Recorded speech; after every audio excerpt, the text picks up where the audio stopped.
Hello, welcome back to the channel. Just thought I'd do a quick reaction video and reflect on my predictions from last night's Clash of the Giants card at Tottenham Hotspur Stadium live on Netflix. So let's jump straight to it. Tyson Fury, I called that one right. I said Fury had beat him over 12 rounds by points, possibly a late stoppage, which I don't think he would have got even if he'd have tried. Makhmudov's a tough man. He took everything that Fury had to give. Even though Fury's not known as a concussive puncher, it's still a 19-stone man punching you square in the mouth. So that's going to hurt at some point. And if Makhmudov can continue to take them for the 12 rounds, which he did, he was never going to get him out of those. So Fury on points. I called that one correctly. Lovely stuff. Bit of a sad note on that fight. I think, like I've said yesterday in the prediction video, I'll link it below in the comments. The Fury of old is gone. The movement is gone. Even the Fury that fought Otto Walling and Tom Schwartz, he's gone. He hasn't got that slip and slide middleweight kind of movement anymore, which was admirable to have as a 19-stone man in the first place. But you know, his legs are 37, just turned 37. I think he's nearly 38 actually. He's coming off 38, and I know as being 41 who's still having a spar when you get a little bit older, it gets a little bit harder. So Fury has massively slowed down. But Makhmudov gave a very good account of himself. Just wild, unpredictable, odd angles kind of punches, which Fury did well to evade. But yeah, Fury on points as predicted. Conor Benn versus Regis Prograis. I didn't call this one quite right, although the fight sort of played out as I suggested it was going to. I called it that he'd stop him within 4. Based on the rumours of the injury, the weight discrepancy, the power discrepancy, etc., etc. But Regis Prograis proved that there's still a little bit left, but it wasn't enough. You know, Conor Benn's nearly 10 years younger than him, and you know, a decade in the fight game is a long time. Conor Benn was just too big for him, too strong for him, too fast for him.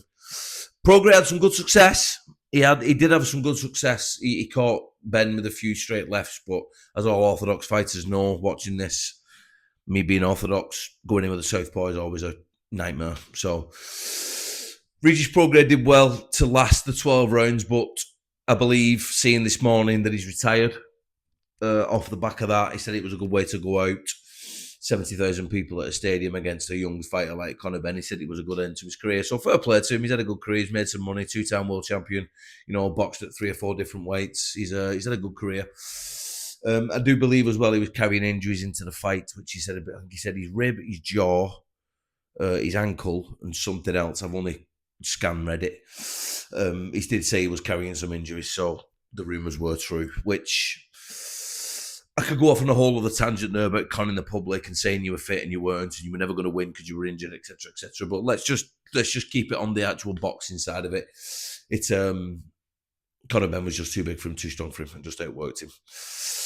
Justis Huni versus Frazer Clarke. I called that one correctly. Thank you very much. It was a good fight. It was a really, really good fight, but it gave more than I thought it was going to do in terms of entertainment. I thought it was going to be more of a boxing match, which it was, but I thought it was going to be more of slip, slide, little shots. But the Huni won that fight, in my opinion, with that slip and that screw shot, and then that slip that he throws and goes left hook to the body, left hook to the head. He's so fast for a bloke who's, 17 and a half, 18 stone. He's so fast, and he really loads up with his punches as well. So, yeah, with regards to Frazer Clarke, as I mentioned in yesterday's video, link in the comments, he's just not got that dog in him.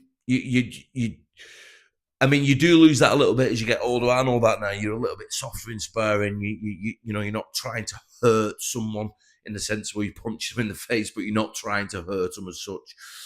You do lose that thingy. But Frazer's only 30, and if he's not got it now, he's never going to have it. You've just got to be a bit evil in a way. You just think it's you or me. It's you or me. And I don't think Frazer's got that. Like I said yesterday in the video, I do believe he's like a lovely fella, just one of the nicest people you can meet, which he does come across that way in interviews and stuff. But being a nice guy, particularly in the heavyweight division, don't get you much. It don't get you much. You just got to kill or be killed. Not in a literal sense, in a metaphorical sense. So yeah, that was just a quick reaction video. I'll probably do some more in the week, breaking the fights down individually. Maybe I break the top 3 fights down, because Jamie TKV versus Rapaport wasn't really worth writing home about. I will do a video on that, but how Jamie TKV's got anywhere is beyond me. But that's another video for another time. So yeah, Fury on points versus Makhmudov, expected.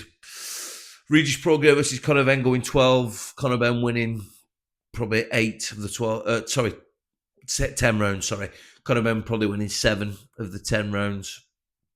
Pretty much expected in a way, but I did think Conor Benn had run through him. But testament to Regis Prograis' toughness. And Frazer Clarke versus Justis Huni went on points. Good fight. I enjoyed that fight. Probably from a pure boxing sense, not in terms of entertainment, but from a boxing sense, I think that was the most entertaining fight of the night, because especially with the heavyweight division, because you never know, it only takes one. So Justis was slipping and throwing them body shots. Frazer was slipping, coming back with the right hand, left hook.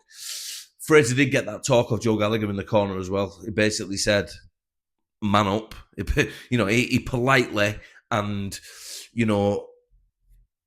as politely as he could and as delicately as he could said, dig your feet into the canvas, bite down on your gum shield and hit this man in the face. And Frazer didn't seem to have it there. So, yeah, maybe I'll do another video on that as well. But, yeah, good night. I enjoyed it. I sat on the couch watching it. It was a good night. It was a good entertainment. Netflix put on a good production, I thought. The ring walks looked good. It was all, there was no lagging with the streams, which you do get sometimes, particularly when new broadcasters come in and start operating on a pay-per-view platform. You do get lagging. You do get, mistakes, and you get things that are missed and stuff. But good. It was a really good night. I enjoyed it. Sat on the couch, chilling, watching it. So, yeah. Thank you very much for watching the channel, for those who do. Most of you are used to me coaching content and stuff like that, but I am going to branch off a little bit and move into fight breakdowns, fighter analysis, things like that. So if you enjoy this, please please subscribe, comment below. What do you think of my predictions? What do you think of my opinions? Because I am quite an opinionated fella.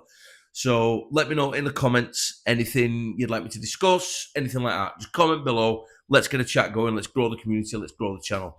Thank you very much. Don't forget to subscribe, and I'll see you on the next one.